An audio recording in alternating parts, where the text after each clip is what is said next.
Hey YouTube, this is danfhowe. Put about 3 videos up yesterday. Didn't have no narration on them, so I thought I'd make a little video today, seeing how it's not going to be a storm coming, and it's kind of a nice day, Sunday afternoon. I don't know if it's June 8th or what it is, something like that. Not too hot out if you're sitting in the shade. Spend all day trying to clean up some of the mess from making the flatbed truck.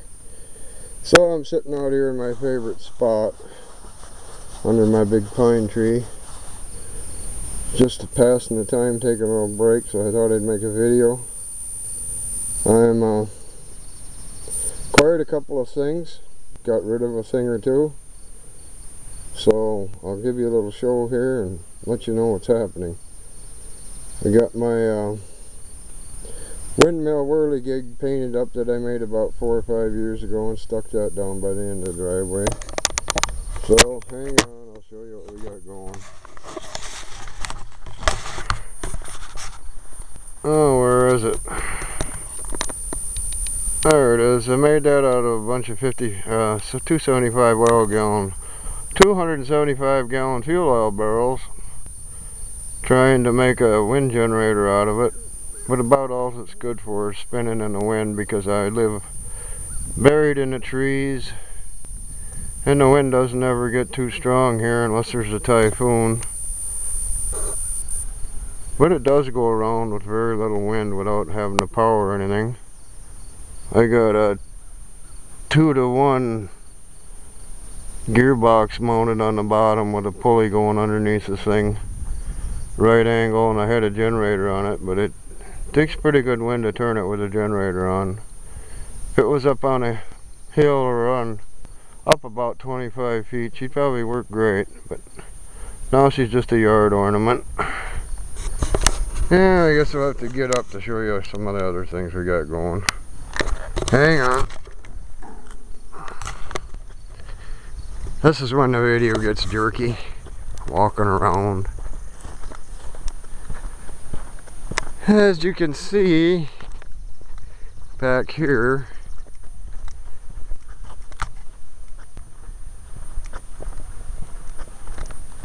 there's a dead spot in the grass back there because something's missing.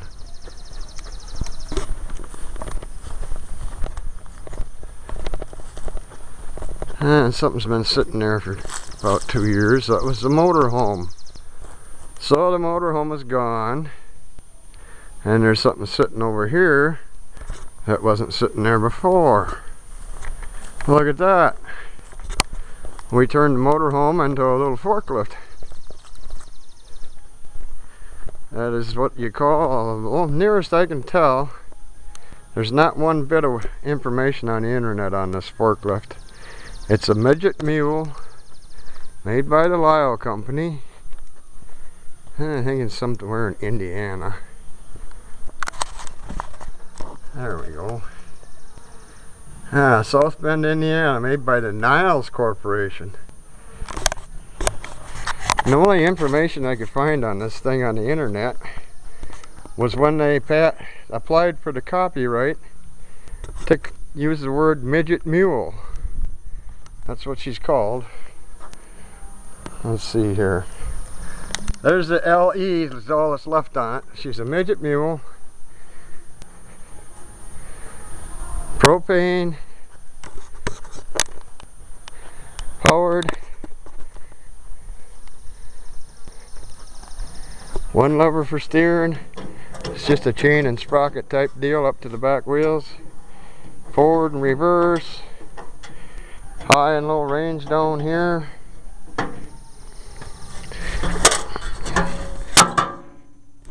She got a big old 1-cylinder Wisconsin in her, air cooled. If you can see any of this or not. Let's see, she's got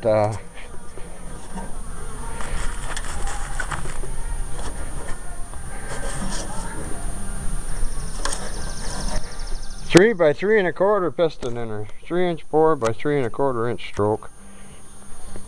I thought this was a lot more handier than that motorhome. It does get stuck. I've had it stuck out here.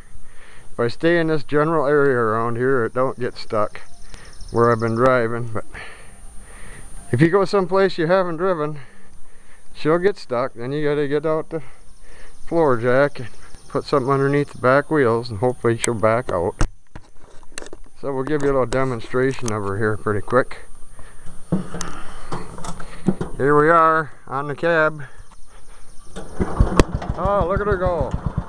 Had her left in gear.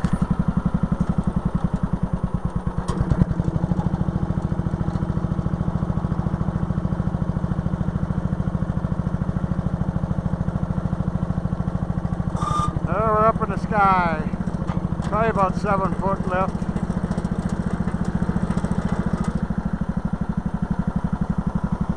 The guy I got it from bent the forks on it right before he gave it to me. He took them off and tried to use them on a bobcat and lifting silo staves.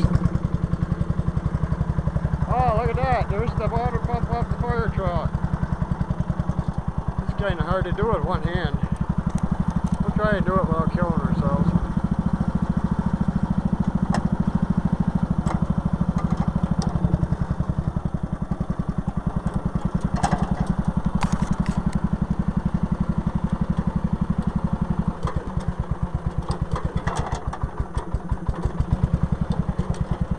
Oh no, we gotta steer it the other way.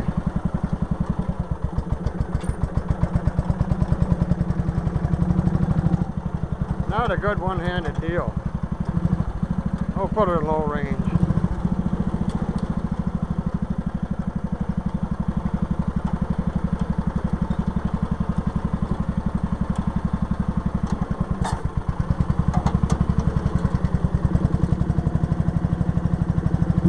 Look at that. Now I don't have no trouble handling that baby no more.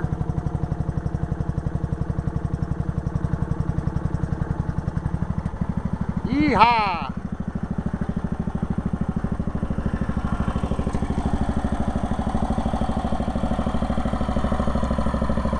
I think I like it.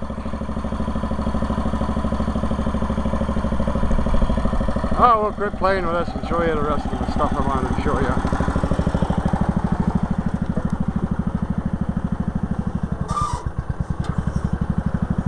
She's heavy.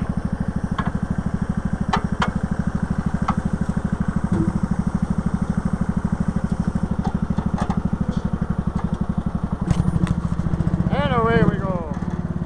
Put her in high range again.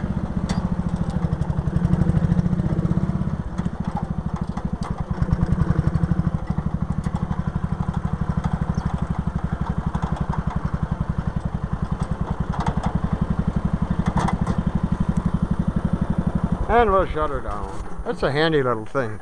Makes a nice portable workbench. I used it a lot lately in the last week. And I thought I'd get more use out of that than that stupid motorhome.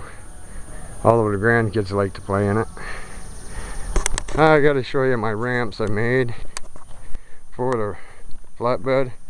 Made these out of 6-inch channel iron with a bunch of stuff welded to them to make them a little wider, because I didn't really like 6-inch ramps, especially being that high off the ground. And that is a frame off a WD-45 tractor, the 6-inch part, and then the rest is just parts off the Firetruck body. But what amazes me is by welding that stuff on the side, I don't know if you can see it or not, but that ramp has got a good inch bow to it. I just can't believe that welding can bend stuff that bad. Which is a good thing for these ramps, because now they're pre-arched, pre-stressed. Of course they bent the right way, but now they're so heavy I can't hardly pick them up. I think I screwed my back up yesterday, but we'll just have to live with that. Okay, we showed you that. There's a long story behind this trading stock for that. About 6-8 years ago, I traded a pump shotgun and, I don't know, some cash for a 64 Corvair. Got that running. Then the guy I got the Firetruck from had that 49 Rio. So I traded him the Corvair for the Rio. Well, then he wanted reel back, and he had that motorhome, so I traded the motorhome back to him for the reel, or reel back to him for the motorhome. And now my buddy, he wanted a motorhome because he got kicked out of the place he was living, and he had to have something to live in, so I traded him this forklift for that motorhome. So there's a long story behind that, baby. And another thing I gotta show you. If you look at that truck there, this style truck has always looked like the front axle is too narrow and there's way too much fender space, which bugs the heck out of me. It just looks goofy. You have that big hole in there, nothing filling it up.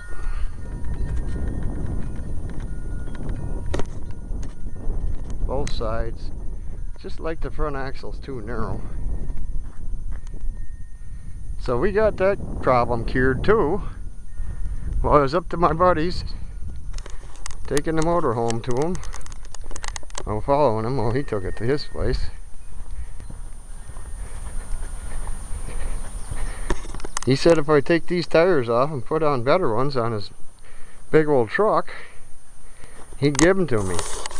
So in the pouring rain, I couldn't turn that deal down. He gave me these tires for swapping on his better ones. And these are going to go on the front of the flatbed truck. They won't quite fit right now. You know, these are super single floats. What are they? 425, 65R 225s. This ring right here, where the lugs go, has got to be moved in about 4 inches. I'm hitting my steering, which will make these outside this wheel about flush with the outside of the fender. I might have to put some of that fancy rubber wheel well molding on, but it all depends on me getting these welds cut out of here and getting this ground out of here. There we are. I gotta grind all this out, hopefully get this ring loosened up, slide it back into here as far as I can go, and then I'll fit right on the old flatbed, and that'll raise it up in the front end a couple inches. And then to get clearance under the wheel well to the tire, I got to raise the front axle up about 2 inches with a spacer block under the axle, between the axle and the springs. And as you can see right now, that truck sits downhill a couple 3 inches, so that'll be a good thing. It'll make me not have such a high, it'll lower the back end, and then I won't have such a high truck to get everything onto. And one more thing before we give her up. Mr. Heavy Chevy wanted to see how my hydraulic tailgate slash dovetail works, so I'll give a demonstration of that. You bear with me, I gotta pull the pins out down here. Kinda dark back here. What I did is I had 2 snowplow cylinders for swinging my snowplow, which I don't use because I never have to swing it. And the pump I got set up is just set up for up and down. So we'll pull the pin.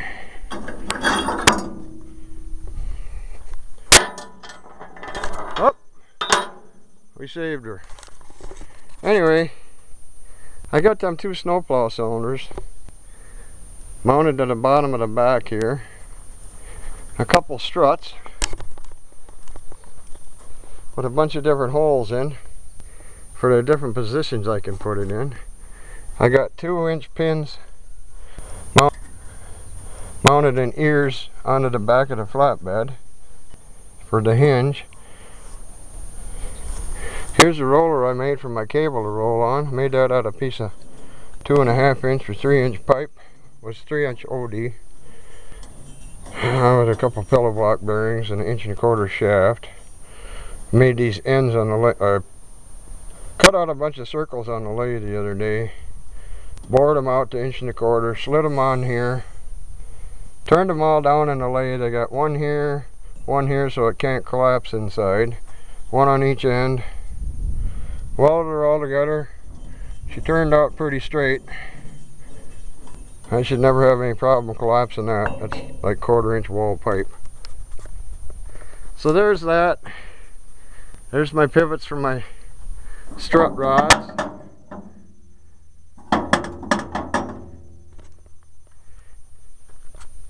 Cylinders mounted down there. Hoses T down there. Pivot on each side. All the framework made out of old truck frame. My trailer that I killed the other day. Okay, here we go.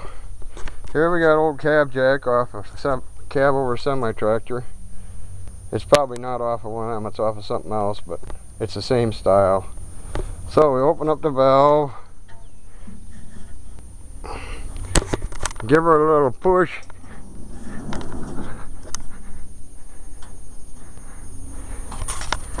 And down she goes. Now we better open the valve up a little better than that. Be here all day. Okay.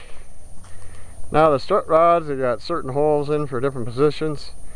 Here comes the straight out one. There's another one.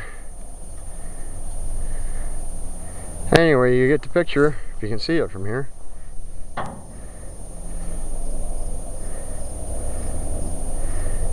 There she is. That's as low as she goes. The reason I did this is because I really didn't know what angle I could put on the back of the dovetail, beaver tail, whatever you want to call it, without hitting under the middle of the car or whatever. So other than make it the wrong angle and have to cut it all off again, we made it adjustable. My boy said to me while I was making it the other day, he says, oh, if you put a beaver tail on there, why don't you make it detachable in case you want to go someplace and you don't really want to drive around a truck with a 16-foot flatbed on. So I thought about it and thought about it. So I come up with this game plan. So now I can instantly flip up that tailgate and have a 13-foot flatbed instead of a 16-foot. Boy, the old rat rod looks pretty good sitting up there. I do like it myself. If nothing else, it makes a nice yard ornament for the truck enthusiast kind of person like I am. And especially when I get them big floats on the front of that truck, I think that'll be a big improvement. So the truck will sit level instead of sitting downhill. My back end ain't going to be so darn high in the air. It'll just be great. I still can't believe how good that looks sitting up on that truck.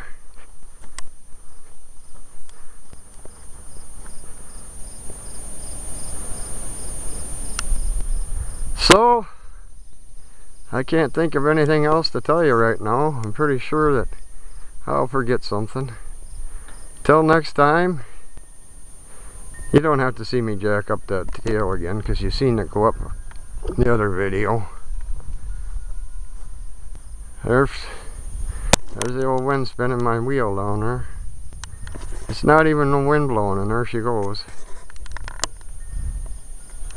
So, from the Howe Ranch, Sunday afternoon on the farm, danfhowe saying so long and thanks for watching. Goodbye.